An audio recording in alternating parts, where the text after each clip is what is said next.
This is a rat. He's dead. Here's another rat. He's dead too. Stay alert, stay alive.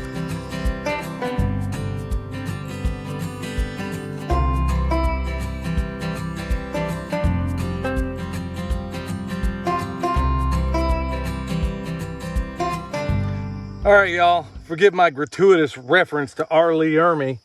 It just seemed appropriate because I had 2 dead rats. Now, we're going to cover a few things today. First is, if you're going to put these suckers in your compost pile, there's something you might want to do with it. They'll eventually compost. And by the way, there's a reason I'm wearing these gloves. I don't need the plague. I don't know how detailed we can get within this forum, but I'm going to show you what I do. And it doesn't matter if it's a rat, roadkill, it doesn't matter. Whatever it is. In fact, I had a neighbor down the way about this time last year that was skinning out a deer, and he was gutting him. And I asked him if I could have the guts. And of course, he's like, say what? And then what did I do? I dumped them. I even think I made a video on it. I dumped them in the compost cage. And guess what? In one day, all those guts on that deer were gone. I mean, MIA. So that's what we do here. And I know there's a debate out there whether or not you should use roadkill, rats, or anything like that. Look, there's a whole lot of information, and it was funny because somebody responded yesterday concerning how we do our bees and how they were told the very opposite is the thing to do.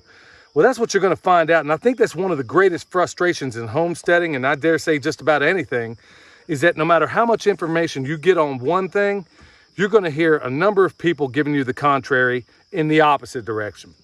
And so that's exactly what it comes across with compost. They'll say, don't put your food scraps in there. Don't put meat in there. Folks, Joel Salatin will basically compost an entire dead cow or pig or whatever else. Like in the words of the great Jeff Lawton, if it lived, it can live again through compost. And that's exactly how we see it. So I don't know where some of this other stuff has come from. And I've said it before, honestly, the best compost I ever make, without a doubt. The highest quality, the most broken down, almost 9 times out of 10, comes right after we butcher a pig or chickens or whatever the case be. Well, within the chickens, I don't just put them right back in here. We start a compost pile, put all those guts, feathers, and all the things we don't want.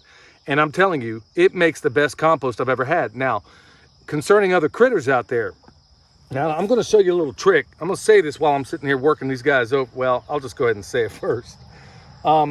Be sure, even whether it's food scraps like the stuff in here, whether it's tortillas, cilantro that's spent, it doesn't matter. Whatever it is, at the end of every day within this chicken tractor on steroid system, we always cover it up with some kind of carbon, okay? So that's important. So anyway, regarding these pests. Now, I talked about it before that we don't have a rat problem. We have a lack of cats problem.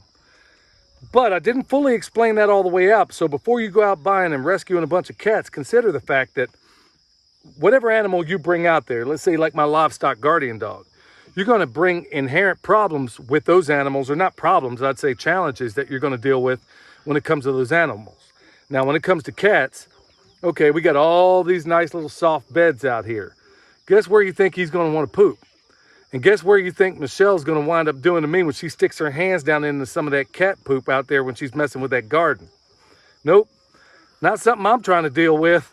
So there's another way, like Sepp Holzer says, if you have a problem, if you have an animal, whatever the case is, if you don't have another animal that deals with it, then you have to deal with it. And in this case, me. So it just makes better sense right now because these guys are going after our sweet potatoes up near the house.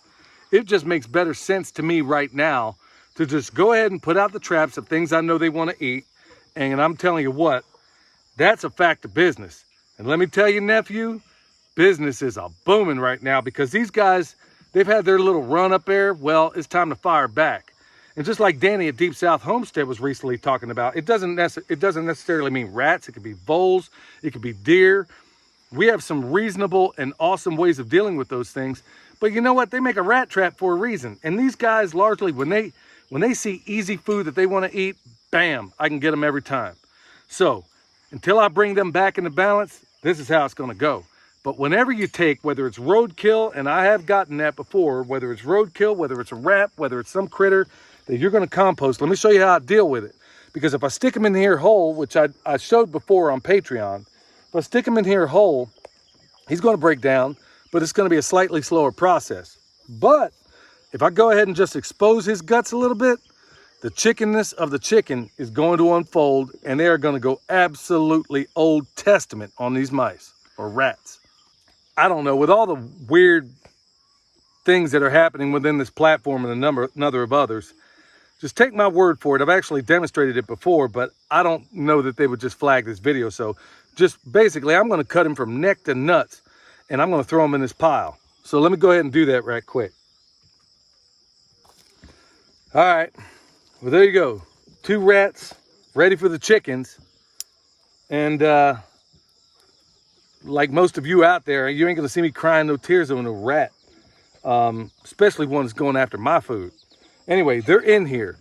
Now, the chickens, I don't know that I can even show you this, but generally, I've demonstrated it before, at least on this channel, where we found snakes that were problems, and guess what? They gave up the ghost, and when these chickens are done, the only thing left, I mean, they picked this thing so clean that the only thing left was literally skin and bones. Eyeballs were gone, all the flesh was gone, all the organs were gone. They'll do the same thing here. And by close of business today, there won't be anything but a pelt. And when you have roadkill, depending on the level of decomposition, okay, you might ask yourself, do I want to deal with that? Do I want to put that in there? Well, that's up to you. But when it comes to me, depending on whether or not it's fresh, that'll go in there too. Because like I said, it only makes better compost, at least in my view. So now that we got them in there, we'll go ahead and let these chickens out, and we'll see what they're going to do. But just remember, folks, if you don't, when you do this kind of work, for those of you that are just getting into this, I don't care if you have a garden and you have no animals. I don't care if you have animals and you have other animals that go after them. This is the best way to recycle them back into the earth, even if it's you that takes them out. To me, that I can sleep better at night knowing that I didn't just take this thing and throw them in a dumpster somewhere. It's being recycled. It's going back into the earth. That's exactly as it should be. So with that said, I'll throw the rest of their food in here, some of these food scraps, and we'll let the chickens out and let them go to work. For those, I know we got a lot of new people on board, so if you're wondering, yeah, all of our chickens and pigs, they eat nothing but food scraps. Which, by the way, if you look hard enough, it ain't that hard to find non-GMO food scraps that are in really awesome condition.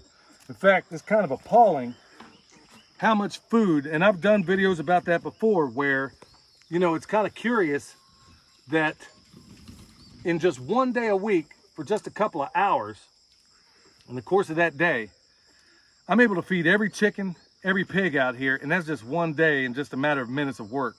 So, in this time of high inflation where everybody's going on about, oh, I can't afford feed costs. Well, systems like this chicken tractor on steroids are probably going to become more and more popular, I suspect, as people find it more unaffordable to pay for feed. So let's just see these chickens over.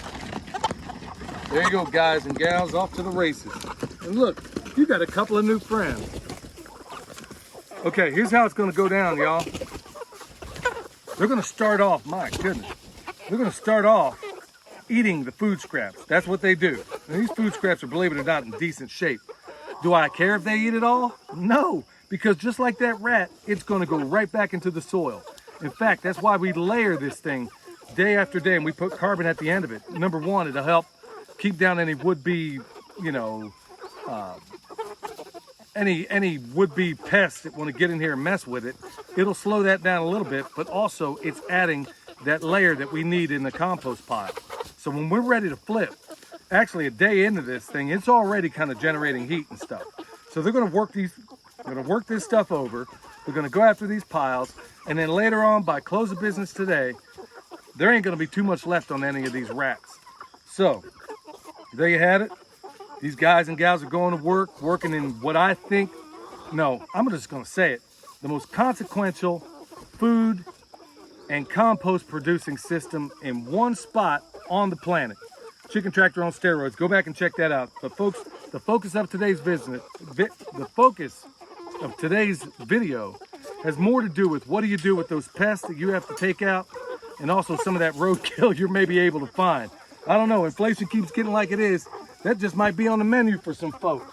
So, hopefully this helps. Till next time, this is Billy the Permaculture Pimp Daddy, where PIMP stands for permaculture is my passion. We'll see y'all next time.